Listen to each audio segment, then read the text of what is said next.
Hello guys, welcome back to my YouTube channel. If you are new here, you're welcome, and if you're a returning subscriber, you're welcome as well. In today's video, we are going to learn how to make a MILKMADE top, and if this is something you love to learn, kindly watch this video to the end and make sure you subscribe to my channel. So here is a crepe fabric, and I'm using 1.5 yard of crepe fabric, and here is my pattern paper, and I'm going to be using this as my starting point. So from my starting point, I'll start marking the line. So the first thing I will do is to take off the off shoulder measurement, and I'm going to be using 6 inches as the off shoulder measurement that I need. Okay, so I'm going to place the 6 inches on the starting point line, and from there I'm going to mark my chest line of 7.5, my bust line of 9.5, my under bust of 12.5, and the top length, the waist of 17 inches, and the top length of 20 inches. Then I added extra half an inch for allowance, for hemming allowance. Okay, but I'm still going to curve from the top length to the waistline. Okay, so I'll just go ahead now and mark the measurement on the other side and rule it out.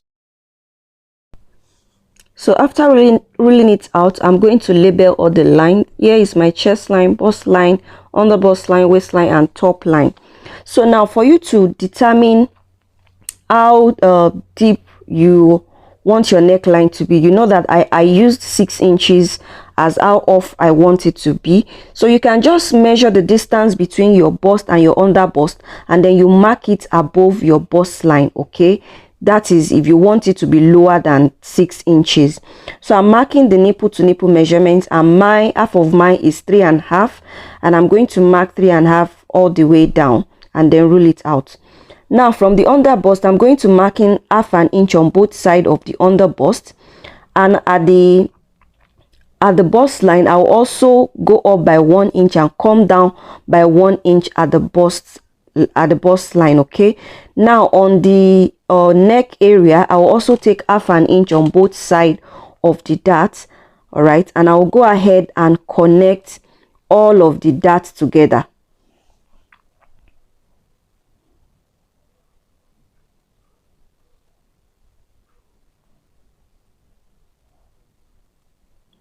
So I'll also go ahead and connect the dart at the under bust as well.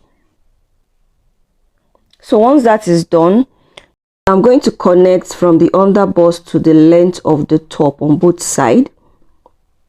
So the next thing now is to determine the neck width of the top. Okay, so I'm going to be using 5.5 inches for the neck width. Okay, now you're going to add the half an inch I'm taking away on both sides. I'm going to add it to the 5.5 inch, and I'll mark 6.5 as the neck width. Okay, the armhole curve, you need to mark out your bust measurement. So the cutter of my bust is 8.5 plus the dart intake around there, and then the 1 inch for sewing allowance. All right, then I'll go ahead now and curve this out. You can also mark the neck width. You can mark it up to the chest line so that it helps you to know how to curve the armhole area. So that's why I'm recurving the armhole area, because the first one I did was too high, so I had to curve it down a little bit. Okay, so this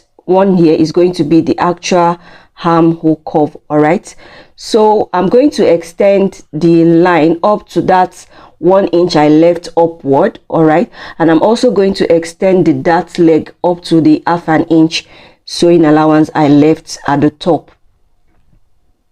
So the next thing is to also mark out my under bust measurement. So the quarter of my under bust plus the half an inch on both sides that I took out of the dart, then 1 inch sewing allowance, I'm going to mark it there.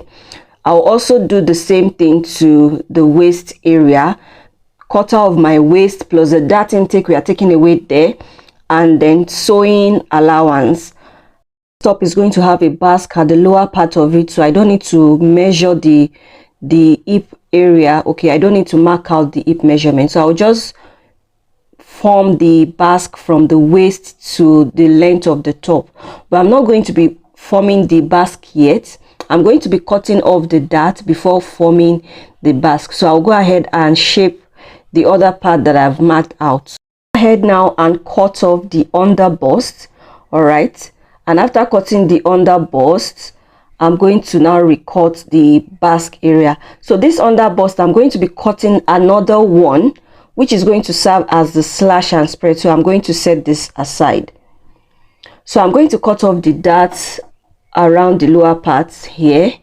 Okay, so after cutting the dart, I'll go ahead now and close the dart. All right, I'm going to be closing the dart, and I will use a sellotape to hold the pieces together.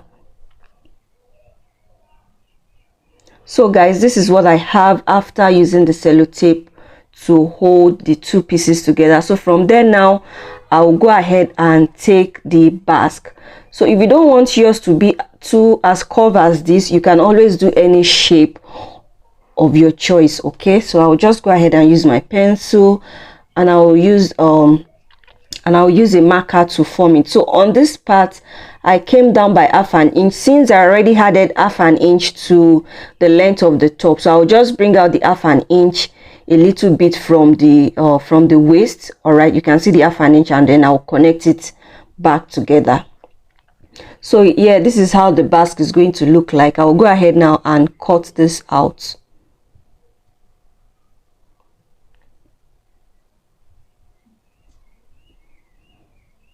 So you can see what we have here. So by the time I take in the dart around here, you should have something like this. All right, taking the dart, it will become equal again. So guys, I decided to recut the front, the basque area. So I used a red marker to do a little bit of curved in, and I'm cutting it off. So you can see how it looks like after curving it in a little bit. Marked at the front, I've also marked it at the back as well, and here is going to be the zipper allowance. So if you don't want zipper at the back of yours, you can just remove the zipper allowance and also deduct like 2 inches on fold, and when you open it up you have 4 inches. You can deduct it as where you're going to, you know, pass the rope around. That is if you don't want zipper, but I'm going to be using zipper for my own. So at the under bust, I'm going to be taking half an inch on both sides of the dart. So I'll do the same thing to the waist area as well, and then I will stop at the chest line. All right, the dart is going to stop at my chest line of 7.5 inches. So right now I'm going to connect the dart together, and the next thing is to mark the neck width. Remember, I used 5.5 for the front, so I'm also going to use 5.5 for the neck width for the back as well. So to determine the armhole curve, I'm going to mark the quarter of the bust measurement. All right, and at the under bust as well, I'll also mark the quarter of the under bust plus the dart intake I'm taking away and the seam allowance. You do the same thing at the waist as well, and then I'll connect the marks together. So the next thing is to curve in the armhole area. All right, now to avoid zipper bulge at the back, so on the under bust I will go in by half an inch, and I'll do the same thing at the waistline, and I'll go ahead and connect the line together and also slant it up to the chest area. So you can see what I have after connecting it. Now you need to add all the half an inch you took away at the back, at the zipper allowance you add it back, and also add sewing allowance to the lower part of it. So I'm going ahead now to cut all of this out.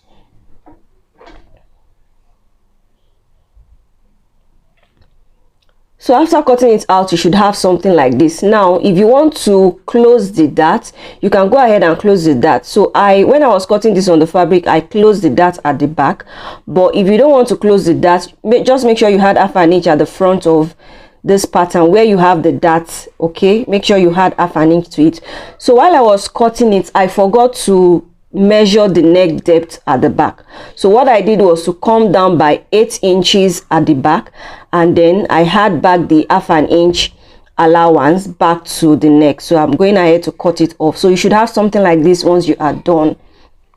So this is the back this is the front. Remember I said we are going to be cutting 2 of these at the front, so I'll go ahead and cut off the bustier at the front. All right, so you should have something like this after cutting it out. So the other one I cut out is what I'm going to be using for the slash and spread method. So right now I'll go ahead and start rolling this out so that I can spread it on the fabric. So this is what I have after rolling it out, and what I'm going to do now is to label it. All right, so make sure you add 1/2 inch to the lower part of this slash and spread and to the upper part of the side that is going to have the BASK. So I'm going ahead now to label it, and afterward I'll go ahead and cut it off. So right here I'm cutting it off, all right, and I'm going to spread it on the fabric. Now before you spread it on the fabric, make sure you rule out the starting point line so that you are sure you are placing everything, so that everything is aligned. Okay, you can see me marking out the starting point. So after that, I'm going to arrange all of the pieces on the pattern paper, and I'm also going to add 1/2 inch to the lower part of this pattern. So right here I'm cutting it out.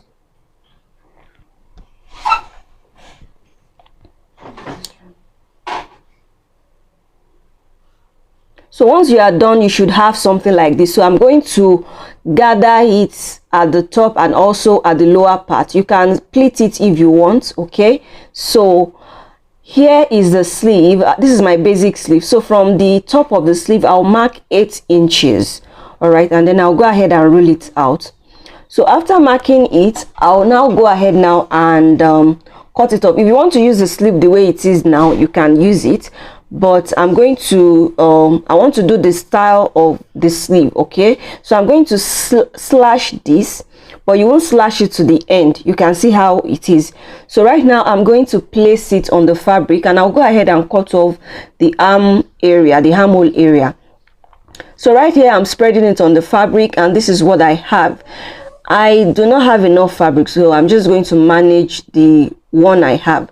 So you go ahead now and spread it like this. So if you have enough fabric at the top, you can just create a curve at the top, you know, by just measuring about maybe 2 inches upward and then curve it to this side so that you can have a curve at the end, just like what is in the picture, so that you can have a curve. But I didn't have enough fabric, so I just had to manage what I have. So I'll go ahead now and cut this out.